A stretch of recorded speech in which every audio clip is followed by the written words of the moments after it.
Transportation is one of people's strongest needs, thus the reason why the transport business thrives well in any economy, and Zimbabwe isn't an exception.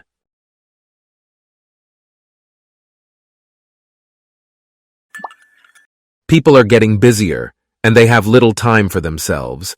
Some can no longer find the time to cook their food or eat at home due to work pressure. So starting a business that sells fast foods and snacks is really a smart move that will fatten your pockets.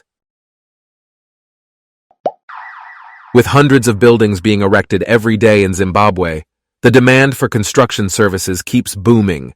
So if you have a background in engineering or building construction, you have a large market to cater to in Zimbabwe. Zimbabweans, like every other people, love to look good. So fashion businesses in Zimbabwe are really making a profit.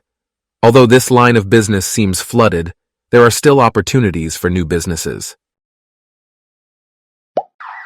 Car importation is another very lucrative business in Zimbabwe. More people can now afford to buy cars and are really going for them.